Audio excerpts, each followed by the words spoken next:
दोस्तों, हमारे channel corona times में आपका स्वागत है। आज हम आपको एक ऐसी बात के बारे में बताने जा रहे हैं जो बहुत ही महत्वपूर्ण है।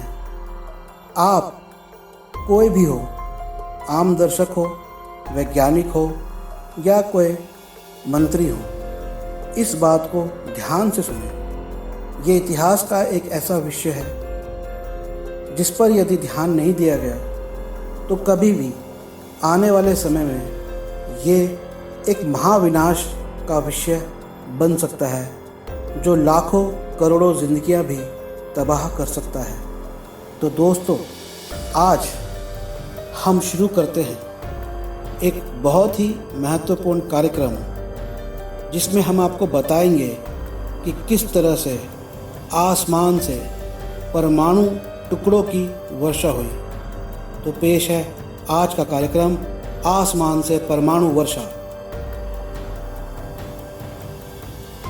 29 जनवरी 1978 को 6 अमेरिकी और कनाडाई पर्यावरण विशेषज्ञ गॉर्डन ग्रूव नामक उत्तरी कनाडा में वन्य जीवों का अध्ययन करते हुए एक जमी हुई नदी की बर्फ में बने 9 फुट चौड़े और 3 फुट गड्ढे तक पहुंच गए। गड्ढे में धातु के बहुत से टेढ़े मेढ़े टुकड़े पड़े थे। इसकी सूचना मिलने पर वैज्ञानिकों का एक दल उन टुकड़ों को ग्रेट स्लेव लेक से 250 किलोमीटर दूर पूर्व में जाकर ले आया और उन टुकड़ों का रेडियो एक्टिव परीक्षण करने लगा। उन टुकड़ों में से रेडियो एक्टिव किरणें निकल रही थी और उस समय $10 लाख खर्च करके खोज की गई और ये परिणाम सामने आया। पर यहाँ से तो सिर्फ सवालों की शुरुआत भर थी। वह टुकड़े तब के सोवियत रूस के एक ऐसे उपग्रह के थे जिसे परमाणु ईंधन से चलाया जा रहा था और जो अनियंत्रित होकर धरती पर आ गिरा था। पर यह संयोग ही था कि टुकड़े धरती पर ऐसी जगह गिरे जहां इंसानों की बस्ती बहुत कम थी। 104 मिनटों में धरती का चक्कर लगाने वाले इस उपग्रह ने अपने पहले 2 चक्कर स्पेन, तुनीसिया, मध्य अफ्रीका, मेडागास्कर, उत्तरी प्रशांत क्षेत्र, कैलिफोर्निया और फिर कनाडा के ऊपर लगाए और फिर बाद में पश्चिमी अफ्रीका, उत्तरी ऑस्ट्रेलिया, न्यूजीलैंड और अंत में अपने गिरने वाली जगह पर। हालांकि किसी को चोट नहीं पहुंची और न ही कोई नुकसान हुआ, पर अगर ये घातक रेडियो एक्टिव टुकड़े यदि लाखों लोगों की जनसंख्या वाले क्षेत्र जैसे कि Mumbai, Delhi, New York, Tokyo, Madrid या किसी अन्य क्षेत्र में गिरते तो क्या होता। हालांकि ये अच्छा हुआ कि उपग्रह की बैटरी में जमा परमाणु ईंधन पृथ्वी के निचले वायुमंडल में आने पर जल गया था। पर यदि ये नहीं जलता तो क्या होता, और यदि ये किसी ऐसे क्षेत्र में गिरता जहां जल्दी से इस बात को जांचने की सुविधा नहीं थी कि ये क्या है, जैसे भारत का कोई गांव या अफ्रीका का सुदूर क्षेत्र, तब क्या होता। तब इसके टुकड़ों से निकली घातक किरणें क्या कयामत ढाती। बहुत से लोग इन सवालों का जवाब जानना चाहते थे, पर किसी में इसका जवाब देने का साहस नहीं था। ब्रिटिश लेखक ब्रैन सिलकॉक ने इस बात पर चिंता जाहिर की कि यदि भारत में बाढ़ से हजारों लोग मर जाते तो दुनिया का पूरा ध्यान उस ओर जाता। पर क्योंकि उन टुकड़ों से कोई मरा नहीं था, इसलिए किसी ने इस ओर ध्यान नहीं दिया। पर यदि ये टुकड़े आबादी वाले क्षेत्र में गिरते और साथ ही इनमें परमाणु ईंधन भी होता तो शायद ये सबसे बड़ी मुसीबत बन सकते थे जो लाखों जानें ले लेती। उन्होंने कहा कि हम ये तो समझ सकते हैं कि भगवान हमारे लिए क्या भेज सकता है, पर हम ये नहीं जान सकते कि हमारे वैज्ञानिकों ने हमें क्या भेजा है। इस घटना ने दुनिया के वैज्ञानिकों की नींद उड़ा दी। तब उन्हें इस बात का एहसास हुआ कि जनवरी 1978 में ही रूस और अमेरिका द्वारा अंतरिक्ष में 4272 धातु के उपकरणों को भेजा जा चुका था। इनमें दूर संचार के उपग्रह, मौसम से जानकारी के उपग्रह, दूसरे देशों की जासूसी के उपग्रह और ऐसे कई उपकरण थे जिन्हें परीक्षण के लिए भेजा गया था और जो अपनी उम्र खत्म होने के साथ ही धरती पर आ सकते थे।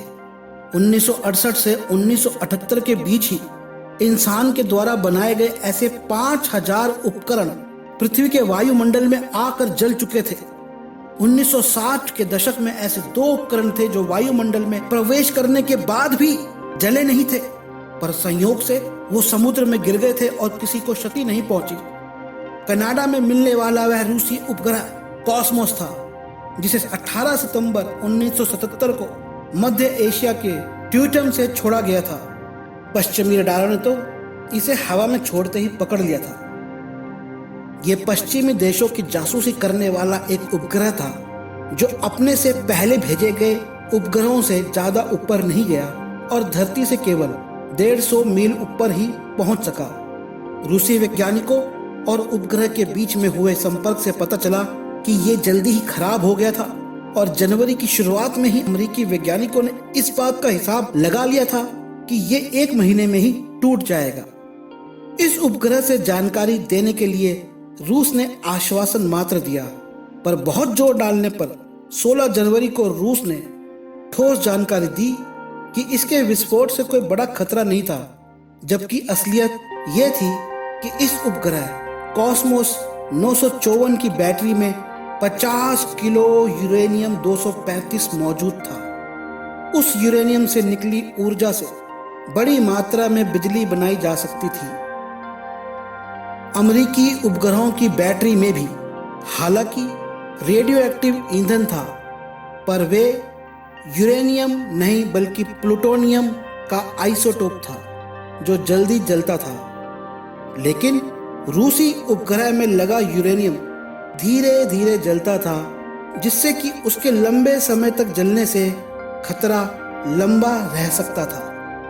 ग्रेट साल्वा लेक के उत्तर में येलो नाइफ में रहने वाली मिसेज मैरी रूमन ने बताया कि 24 जनवरी की सुबह 7 बजे उन्हें लगा कि आसमान में कोई जेट विमान उड़ रहा है, पर फिर उन्हें समझ में आया कि ये कुछ और ही था। उन्होंने बताया कि आसमान में लाल आग की लपट में कई सारे टुकड़े जमीन की तरफ बढ़ रहे थे।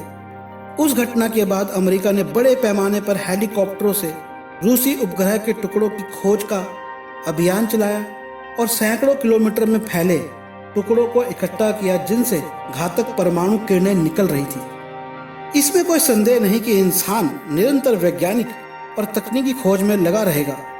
उसके द्वारा की गई खोजें भले ही उसकी जानकारी बढ़ाएगी और मानव जीवन को सरल बनाएगी, पर इससे होने वाले भयंकर एक्सीडेंट और महाविनाश भी जारी रहेंगे। कॉस्मोस 1954 उपग्रह एक ऐसा ही महाविनाश ला सकता था। आने वाले समय में ऐसे कितने ही महाविनाश हमारा इंतजार कर रहे हैं, इसका हम अंदाजा भी नहीं लगा सकते। तो दोस्तों, आशा है कि आपको हमारा ये कार्यक्रम पसंद आया होगा। बहुत ही महत्वपूर्ण कार्यक्रम था। दोस्तों, आज हम विज्ञान का, तकनीक का प्रयोग कर रहे हैं। हर हाथ में मोबाइल फोन है, इंटरनेट है, टीवी है, केबल टीवी है, हमारा सब कुछ जीपीआरएस सिस्टम, हमारे मौसम संबंधी जानकारी सब उपग्रहों से आ रहा है। लेकिन वे उपग्रह, वे धातु के टुकड़े जो हम आसमान में छोड़ रहे हैं, वो कभी भी हमारे ऊपर आके गिर सकते हैं और विशेषकर उन्हें चलाया जाता है परमाणु यानी कि न्यूक्लियर फ्यूल से, परमाणु ईंधन से। तो यदि वे परमाणु हमारे पर आ गया तो क्या होगा? यदि वे परमाणु के टुकड़े हमारे बहुसंख्या वाले क्षेत्रों में गिर गए तो क्या होगा? इस बात को समझने की जरूरत है, सरकारों को भी और वैज्ञानिकों को भी। तो मित्रों, आप हमारा ये कार्यक्रम लोगों तक पहुंचाएं, शेयर करें। जितना ज़्यादा शेयर करेंगे उतनी ज़्यादा जानकारी लोगों तक पहुंचेगी। तो उससे क्या होगा? उससे दुनिया में परिवर्तन आएगा। आप इस दुनिया में परिवर्तन लाने का जरिया बनेंगे। जानकारी को, नॉलेज को स्प्रेड करें, जानकारी को फैलाएं। जितनी ज़्यादा ज्ञान फैलेगा उतना ज़्यादा मनुष्य विद्वान होता रहेगा और हम विषम परिस्थितियों से, महाविनाश से बचेंगे। तो मैं आपका दोस्त निखिल सबलानिया, नई दिल्ली से, धन्यवाद।